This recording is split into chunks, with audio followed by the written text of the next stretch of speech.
Hi, I'm Gordon from Camera Labs, and in this video I'll show you why one of Sony's most exciting new lenses for their cropped APS-C cameras can be equally compelling for anyone with a full-frame body. So here it is, the E11mm f1.8, an ultra-wide prime lens launched in June 2022 and costing around $550 or £500.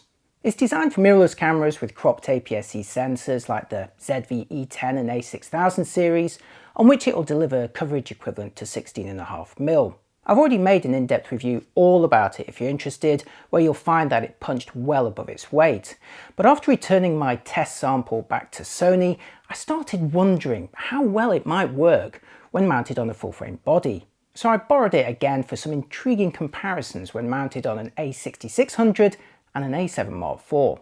Okay, so here's a photo taken with the 11mm on the A6600 where the APS-C sensor has reduced the field of view by 1.5 times to deliver that 16.5mm coverage.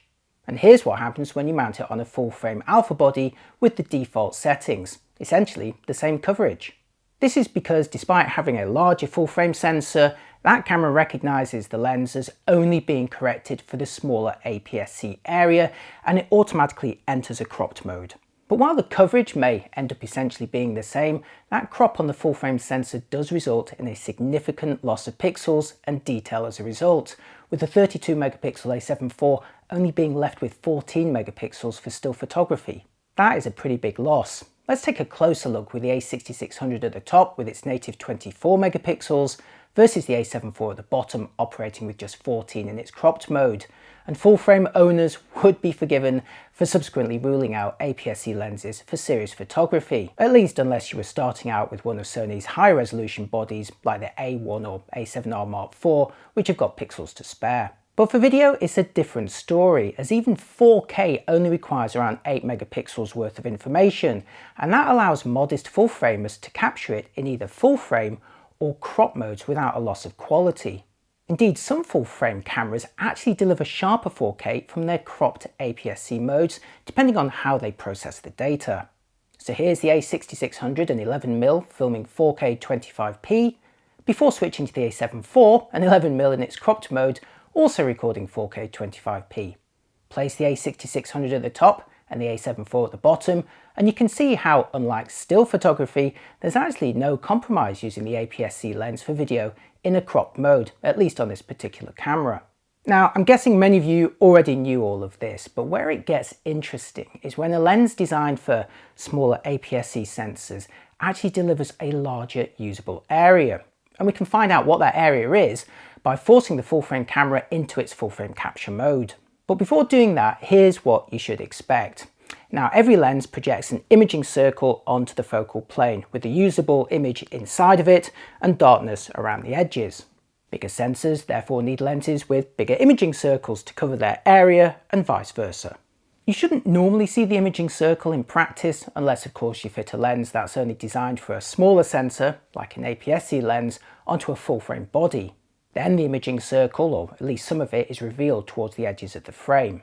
If the circle is larger than APS-C actually needs though, then full-frame owners can take a milder crop and enjoy broader coverage. It's a neat hack, but some APS-C lenses have got bigger imaging circles than others. So here's that photo taken with the 11mm on the A7 IV in its cropped APS-C mode as it's supposed to be used, before switching to the same lens but now using the whole full-frame sensor with no cropping. Here you can see the imaging circle has been warped into an unusual shape, most likely by the substantial geometric corrections that are automatically applied for this particular lens whether you like it or not. It may no longer resemble a circle, but the optical result remains the same, with the corrected region surrounded by a dark border. So the big question is whether the standard 1.5 times APS-C crop for this lens is being a little bit conservative, and whether we could in fact extract a milder crop from it and enjoy broader coverage without spending a fortune on an ultra-wide full-frame lens. The shape of the crop may also give you more wriggle room, which is where it gets interesting for video, as of course it's normally cropped vertically into the wider 16:9 aspect ratio. So let's start with that clip from the A7 IV and 11mm in the cropped APS-C mode, before switching to the full-frame mode to see the area that's recorded in the 16:9 shape when using the full width of the sensor. Obviously there's still some of those dark borders visible, but the vertical crop of video into the 16:9 shape has actually eliminated much of the dark areas above and below the frame. And this got me thinking, since Active Steady Shot, which is Sony's digital stabilization for movies, since that applies an additional crop to perform its magic, could I in fact use this otherwise wasted area around the border of the frame and leave us with a super stable but still ultra-wide image without breaking the bank? To find out, here's the view from the A74 and 11mm in full frame mode, but now with Active Steady Shot enabled. Note how the view is of course cropped, but still much wider than when using it in the proper APS-C mode. Sure, there's still a little bit of darkening at the extreme left and right edges, but we could always crop that out later and still end up with a really wide result. I was beginning to feel like I'd found the holy grail of cheap vlogging lenses for full frame Sonys until I started to move the camera around. Now the normally hidden process of digital compensation was intruding rudely onto my capture area. Here's a version with IBIS alone in case you were thinking that this was what you were seeing bouncing around the frame previously. Nope, Active Steady Shot, as seen in this clip, really is wrangling those pixels behind the scenes to deliver its eerily good compensation, which is why it applies that crop to hide its work. To be fair to Sony's technology, here's Active Steady Shot applied to the 11mm when in its cropped mode as it's meant to be used, and there's no problem at all. You don't see any of the darkening around the edges, but of course you do end up with a wide lens becoming less wide here. But I was being greedy and I wanted to somehow leverage the flexibility of a full frame body to enjoy wider coverage with amazing stabilization. Now if you have a Sony camera that also records gyro metadata, like the A7 Mark IV, you can alternatively stabilize footage in software afterwards using their free Catalyst browser application. But to avoid motion blur, you will need to use a faster shutter speed than you'd normally want to for video. I filmed this clip at 500th of a second using the A7 IV in its full frame mode with no in-body stabilization, where it's obviously wobbly and showing the unwanted borders. And now for the same clip, processed using Catalyst Browse with a 75% manual crop, which is the mildest I could apply without seeing the imaging circle. This has improved the steadiness a little bit while ending up with a larger field of view than even an APS-C crop, but it's still not steady enough, at least for my wobbling anyway. So here's another version, this time with a tighter crop of 66% to give Catalyst a bit more data to work with, and now coincidentally matching an APS-C crop, but crucially with the benefit of digital stabilization already applied. Remember, if I was to apply digital stabilization on top of an existing APS-C crop, I'd end up with an even tighter field of view. So overall, an interesting result here. I also wanted to see how the lens would perform in more of a vlogging environment while I was walking, so I headed to the woods, starting here with the 11mm on the A7 IV in cropped mode with no stabilization at all. And now for the same clip, but with IBIS enabled, making this similar to what you can achieve with the A6600. And finally with Active Steady Shot applied on top of IBIS, and this greatly smoothing the result. And this is how you're supposed to use this lens on this camera, but with the reduced field of view that I was trying to avoid, or at least minimize. Let's now have the full frame versions, starting with the 11mm on the A7 IV in full frame with no stabilization. Sure, it's wobbly, but the coverage is so wide you may get away with it. And while the imaging circle is visible on the left and right, you've got the potential to make an almost clear square or tall crop from the middle. And if you're filming with a gimbal, this could provide some useful opportunities for multiple platforms. Here's the version filmed with IBIS alone, so no change in coverage, but a steadier image to work with. Note that the lighting was changing quite a bit during these clips, so apologies for that. And finally, here's the version with Active Steady Shot, cropping the view to work its magic and improving the stabilization a great deal, but with the footage spoilt again by the visibility of the processing at the edges. Just see how those borders intrude onto the frame as I walk. But here's another version filmed without IBIS at a high shutter speed of 500th of a second, with of course the intention to apply stabilization in post afterwards using Sony's Catalyst software. Again, you need that fast shutter speed to eliminate motion blur, but this in turn will mean choppier footage and higher ISOs too.